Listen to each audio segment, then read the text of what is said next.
Hello friends, அனைவருக்கும் அன்னைய தின நல்வாழ்த்துக்கள். ஆஸ் அ மதராக என்னோட ஒன் டே எப்படி இருக்கும்னு சொல்லிட்டு உங்கள் கூட ஷேர் பண்ணியிருக்கேன். காலையில் பிரேக்ஃபாஸ்ட்டுக்கு ஆப்பமும் நான்வெஜ் கிரேவி எதாவது பண்ணிக்கலாமேன்னு பார்த்தோம். சண்டேன்றதுனால சுரேஷ் காலையிலே வெளியே போகிற வேலை இருக்குதுன்னு சொல்லிட்டு கிளம்பிட்டாங்க. ஸோ வந்ததுக்கப்புறம் தான் எதாவது வாங்கிட்டு வரணும்னு சொல்லியிருந்தாங்க. அதுக்கப்புறம் பார்த்தா அப்பாவே வாங்கிட்டு வந்துட்டாங்க. நைட்டு ஆப்பத்துக்கு மாவு ஊற வச்சுருந்தேன். ஸோ அதனால் தேங்காய் பால் வச்சு சாப்பிட்டுக்கலாமேன்னு சொல்லிட்டு தேங்காய் பால் ரெடி பண்ணி வச்சுட்டு இருந்தேன். குட்டி பையன் தூங்கிட்டு இருந்தான். ஸோ அதுக்குள்ளே இந்த வேலையெல்லாம் முடிச்சு வச்சுக்கிட்டேன். தேங்காய் பாலில் நாட்டு சர்க்கரையும் ஏலக்காவும் போட்டு தான் ரெடி பண்ணிகிட்டு இருந்தேன். அதுக்குள்ளே பாலும் காய்ச்சி வச்சுக்கிட்டேன். அவனும் எழுந்திரிச்சா பால் குடிச்சிட்டு கொஞ்சம் விளையாடிவானேன்னு சொல்லிட்டு பாலும் காய்ச்சி வச்சுக்கிட்டேன். மாவும் சூப்பராக ரெடி ஆகிடுச்சு. இதோட மெஷர்மெண்ட் டீட்டெயில்ஸ் வீடியோ நான் உங்களுக்கு நெக்ஸ்ட் வீடியோவில் கண்டிப்பாக போஸ்ட் பண்ணுறேன். குட்டி பையனும் தூங்கி எழுந்திரிச்சிட்டான். அவனை ஃப்ரெஷ்அப் பண்ணிவிட்டு பெட் கவர் சேஞ்ச் பண்ணி 2-3 நாள் ஆகிடுச்சு. ஸோ கையோடு அதையும் க்ளீன் பண்ணி எடுத்து வச்சிடலாமேன்னு சொல்லிட்டு பழைய பெட் கவரை வாஷிங்க்கு போட்டுட்டு வேறு பெட் கவர் மாற்றி விட்டுட்டேன். அதுக்குள்ளே பாலும் காஞ்சிருச்சு.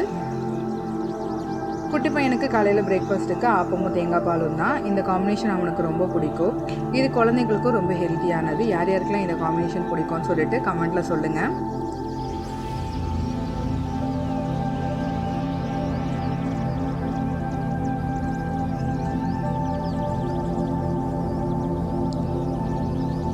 ஆப்பமும் சூப்பராக ரெடி ஆகிடுச்சு. குட்டி பையன் விளையாடிட்டு இருந்தான். வாடா சாப்பிட்லான்னு சொல்லி உட்கார சொன்ன உடனே அழகாக சமத்தாக உட்காந்துட்டு இருந்தார். அப்புறம் அவனுக்கு கூட சாப்பிட்றதுக்கு எனக்கும் காஃபி போட்டுக்கிட்டேன். அவனுக்கு ஊட்டி விட்டுட்டே நானும் என்னோடய காஃபி குடிச்சிக்கிட்டேன். எப்படியோ ஒரு 20 மினிட்ஸ் கிட்ட ஆகும் அவனுக்கு அந்த சாப்பாடெலாம் ஊட்டி விட்டுட்டு அவனுக்கு விளையாட்டு விடுறதுக்கு. அப்புறமா சிங்கில் கொஞ்சம் பாத்திரம் இருந்தது. அதையும் கையோட வாஷ் பண்ணி எடுத்து வச்சிடலாமேன்னு சொல்லிட்டு க்ளீன் பண்ணிகிட்டு இருந்தேன். சமைக்கிறதுக்கு முன்னாடி கொஞ்சம் பாத்திரம்லாம் கழுவி வச்சுக்கிட்டேன். சமைச்சதுக்கப்புறம் வர பாத்திரமும் சேர்ந்து ரொம்ப அதிகமாகிடும். அதனால் முன்னாடியே கொஞ்சம் பாத்திரம்லாம் கழுவி வச்சுக்கிட்டேன்.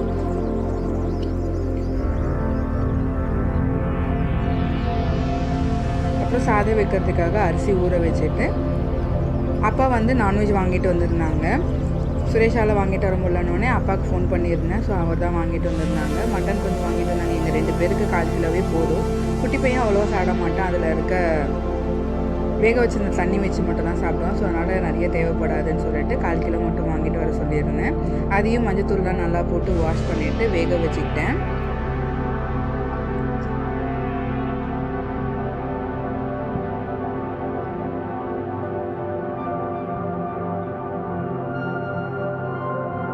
குட்டி பையன் விளையாடிட்டு இருந்தான். சரி அப்படியே தேவையான வெங்காயம் தக்காளி எல்லாமே கட் பண்ணி வச்சுக்கலாமேன்னு சொல்லிட்டு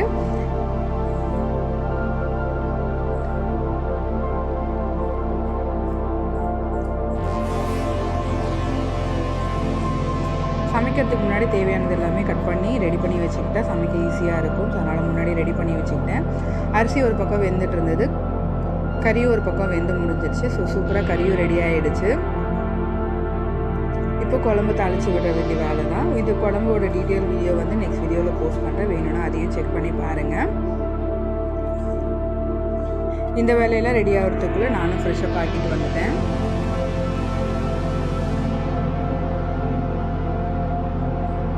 எனக்கு காலையில் பிரேக்ஃபாஸ்ட் நைட்டு சாதத்தில் கொஞ்சம் தண்ணி ஊற்றி வச்சுருந்தேன். இதை விட வேறு என்ன பெரிய பிரேக்ஃபாஸ்ட் தேவைப்படுது. ஸோ அதனால் கஞ்சியை வச்சு நானும் சாப்பிட்டுக்கிட்டேன். குட்டி பையன் அவரோட பொம்மையெல்லாம் போட்டு வச்சு விளையாடிட்டு இருந்தான். ஸோ அவன் கூட அப்படியே கொஞ்சம் விளையாடிட்டு சாப்பிட்டு முடிச்சுட்டு வர்றதுக்குள்ளே குழம்பும் சாதமும் சூப்பராக ரெடி ஆகிடுச்சு. சாதமும் ஒரு பக்கம் வெந்துடுச்சு. அதையும் வடித்து விட்டுட்டேன். சுரேஷும் வந்துட்டாங்க. ஸோ அவங்களுக்கு சாப்பிட கொடுத்துட்டு சாப்பாடும் கட்டி அனுப்பி விட்டாச்சு.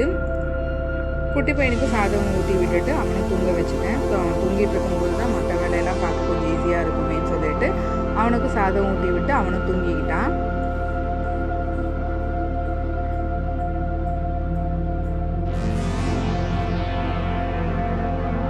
எனக்கு மதியான சாதத்தும் கொஞ்சமாக கறி குழம்பு வச்சு நானும் சாப்பிட்டுக்கிட்டேன்.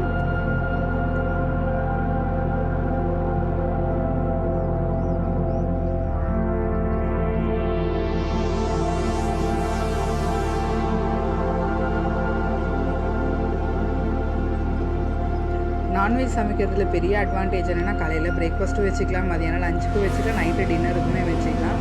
அதுதான் இருக்கிற பெரிய அட்வான்டேஜு.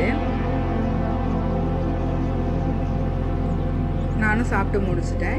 எங்கள் வீட்டுக்குள்ள இந்த ஜன்னல் பக்கம் ரொம்ப வெயில் அடிக்க ஆரம்பிச்சிடும். ஸோ அதனால் கர்ட்டன்லாம் போட்டு ஃபேனெல்லாம் வச்சு குட்டி பையனை தூங்க வச்சுட்டு நானும் சாப்பிட்டு முடிச்சுட்டு இருக்கிற கொஞ்சம் பாத்திரத்தையும் கழுவி வச்சுட்டு கிச்சன் தான் க்ளீன் பண்ணிகிட்டு இருந்தேன். சமைக்கிறதுக்கப்புறம் உடனே கிச்சன் க்ளீன் பண்ணி வச்சுட்டு அது ஒரு வேலை இல்லாமல் இருக்கும். என்னோடய கிச்சன் ரொம்ப சின்னது, ஸோ ரொம்ப மெஸியாக வச்சுக்கிட்டா கஷ்டமாக இருக்கும். அதனால் உடனே எல்லாத்தையுமே க்ளீன் பண்ணி எடுத்து வச்சுருவேன்.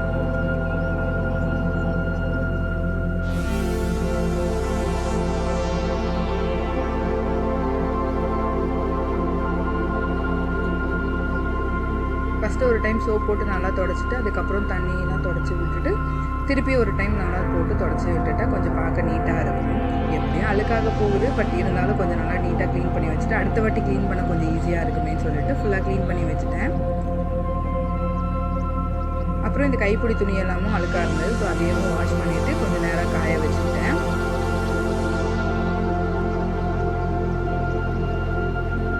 அப்புறம் அடுப்பில் வைக்க வேண்டிய அந்த கேஸ்கெட் எல்லாத்தையும் வாஷ் பண்ணி அதையும் காய வச்சாச்சு. இதெல்லாமும் முடிச்சுட்டு கொஞ்ச நேரம் ரெஸ்ட் எடுத்துகிட்டு இருந்தேன். அதுக்கப்புறம் குட்டி பையனோட அந்த பொம்மைங்கெல்லாம் களைச்சி போட்டு வச்சுருந்தாரு, அதையும் கையோடு எடுத்து வச்சிடலாமேன்னு சொல்லிட்டு அதையும் எடுத்து வைக்கலான்னு சொல்லிட்டு போயிருந்தேன். இப்போ தான் கிச்சன் பார்க்க கொஞ்சம் அழகாக இருக்குது. அவன் ஒரு பொம்மை வச்சு விளையாடுறதுக்கு 10 பொம்மையை களைச்சி விடுவோம். ஸோ குழந்தைங்க வேறு என்ன பண்ணுவோம், இதை தானே பண்ணணும். ஸோ அதனால் அது எல்லாத்தையுமே எடுத்து வச்சுட்டு அடுத்தபடியாக ஒரு பெரிய ப்ராஜெக்ட் இருக்குது, அந்த வேலையை போய் பார்க்கணும்.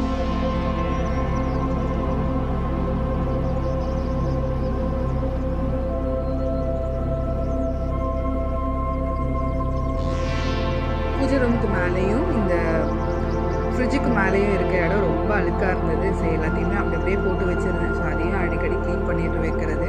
எங்கள் வீடு ரொம்ப சின்ன வீடு, ஸோ அதனால் எது வச்சாலுமே பார்த்து வைக்க வேண்டியதாக இருக்கும். ஒரு பொருளை எடுக்கிறதுக்கு 10 பொருள் எடுத்து வச்சு திருப்பி அந்த ஒரு பொருளையே எடுக்க முடியும். ஸோ அதனால் இருக்கிறதுனால அடிக்கடி க்ளீன் பண்ணிகிட்டே இருக்கிற மாதிரி இருக்கும். சின்ன வீடோ பெரிய வீடோ அடிக்கடி க்ளீன் பண்ணிகிட்டே இருந்தால் நம்மளுக்கு கொஞ்சம் வேலை கம்மியாக இருக்குமே சொல்லிட்டு அடிக்கடி இந்த மாதிரி டைம் கிடைக்கும் போதெல்லாம் க்ளீன் பண்ணி எடுத்து வச்சுப்பேன். அங்கங்கே இந்த மாதிரி பூ வைக்கிறது ரொம்ப பிடிக்கும். இப்போ வரைக்கும் ஆர்டிஃபிஷியல் ஃப்ளவர்ஸ் தான் வச்சுட்ருக்கேன். இதுக்கப்புறம் ஒரிஜினல் ஃப்ளவர்ஸ் வாங்கி வைக்கணும்னு ஒரு ஆசை இருக்குது. பாப்போம் அதை எப்படி வைக்கிறேன்னு சொல்லிட்டு. இதுதான் இதோட ஃபைனல் லுக்கு. இந்த வேலையெல்லாம் முடியறதுக்குள்ளே குட்டி பையனும் தூங்கி எழுந்திரிச்சிட்டான். ஸோ அவனை ஃப்ரெஷ்ஷப் ஆக்கிட்டு கிச்சனுக்கு கழுவி வச்சுருந்த பாத்திரத்தை எல்லாத்தையுமே அடுக்கி வச்சுட்டு கழுவி வச்சுருந்த கேஸ்கெட் எல்லாத்தையும் மாற்றி விட்டுட்டேன். அப்புறம் கையோட பால் காய்ச்சி வைக்கலாமேன்னு சொல்லிட்டு பாலும் அடுப்பில் வச்சுருந்தேன். குட்டி பையனுக்கு இப்போல்லாம் நட்ஸ் பவுடர் போட்டு தான் பால் கலந்து கொடுத்துட்ருக்கேன். அதனால் அவனுக்கு இப்போயும் நட்ஸ் பவுடர் போட்டு தான் பால் கலந்து வச்சுருந்தேன். அப்புறம் எனக்கு கொஞ்சமாக டீ போடலாமேன்னு சொல்லிட்டு சுக்கும் ஏலக்காவும் தட்டி போட்டு தான் டீ ரெடி பண்ணிகிட்டு இருந்தேன். என்னன்னு தெரியல, இந்த காம்பினேஷன் ரொம்ப பிடிக்க ஆரம்பிச்சிருச்சு. கொஞ்சமாக இப்போ தான் காஃபி அவாய்ட் பண்ண ஆரம்பிச்சிருக்கேன். இதுக்கப்புறம் காஃபி அவாய்ட் பண்ணிடுவேன்னு நினைக்கிறேன், பார்ப்போம். அப்புறம் ஸ்நாக்ஸுக்கு பிஸ்கெட் மட்டும்தான் இருந்தது. So marigold biscuit. ஸோ அதை வச்சுட்டு ஸ்நாக்ஸாக அதையே வச்சு நானும் குட்டி பையனும் சாப்பிட்றதுக்கு ரெடி ஆகியாச்சு. அவனுக்கு விளையாட்டு காட்டிட்டு கொஞ்சமாக பால் கொடுத்து அவனுக்கு பிஸ்கெட் தொட்டெல்லாம் சாப்பிட ஆரம்பித்தார். கொஞ்சம் நேரம் அவன் கூட அப்படியே விளையாடிட்டு இருந்தோம். இதை விட ஒரு பெரிய ஃபன்லாம் பண்ணியிருந்தான். ஸோ அந்த வீடியோ ஷார்ட் வீடியோவில் போடுறேன், பாருங்கள். ரொம்ப ஜாலியாகவும் இருந்தது, ஃபன்னாகவும் இருந்தது. அப்புறம் இந்த வேலையெல்லாம் முடிச்சுறதுக்குள்ளே கொஞ்ச நேரம் நானும் அவனும் விளையாடிட்டு இருந்தோம். அதுக்குள்ளே நைட்டு டின்னர் சமைக்கிற வேலை ஆகிடுச்சு. மணி 7 மணிக்கு மேலே ஆகிடுச்சதுனால நைட்டுக்கு எனக்கும் குட்டி பையனுக்கு மட்டும் மாவு கொஞ்சம் ஃப்ரிட்ஜில் எடுத்து வச்சுருந்தேன். ஸோ அதிலே வச்சு ஆப்போ ரெடி பண்ணிக்கிட்டேன். சுரேஷ்க்கு மதியானம் வச்ச சாதமும் கறி குழம்பும் வச்சு சாப்பிட்டுக்கிட்டாங்க. அவங்க நிறையா டிஃபன் சாப்பிட்ற ஆள் கிடையாது. அவங்களுக்கு சாதம் இருந்தாலே போதும், 3 வேளை சாதம் இருந்தாலே அதையே வச்சு சாப்பிட்டுப்பாங்க. என்ன குழம்பு மட்டும்தான் கொஞ்சம் வெரைட்டியாக எதிர்பார்ப்பாங்க. ஸோ இருக்கிறத வச்சு சாப்பிட்டு போவேன்னு சொல்லிட்டு அதையே ரெடி பண்ணியாச்சு. எனக்கு மட்டும் நார்மல் ஆப்பம் ரெடி பண்ணியிருந்தேன். குட்டி பையனுக்கு ஃப்ளவர் ஷேப்பில் ரெடி பண்ணியிருந்தேன். அவனும் ஜாலியாக சாப்பிட்டுக்கிட்டான். இந்த வீடியோ உங்களுக்கு பிடிச்சிருக்கும்னு நினைக்கிறேன். இதே மாதிரியான வீடியோஸ் பார்க்குறதுக்கு நம்மளோட சேனலை சப்ஸ்கிரைப் பண்ணி சப்போர்ட் பண்ணுங்கள். பிடிச்சிருந்தா உங்கள் ஃப்ரெண்ட்ஸ் அண்ட் ஃபேமிலிஸ்க்கும் ஷேர் பண்ணிவிட்டு அவங்களையும் சப்ஸ்கிரைப் பண்ண சொல்லுங்கள். இன்றைக்கான வீடியோ இதுதான். நெக்ஸ்ட் வீடியோவில் பார்க்கலாம். அது வரைக்கும் பாய்.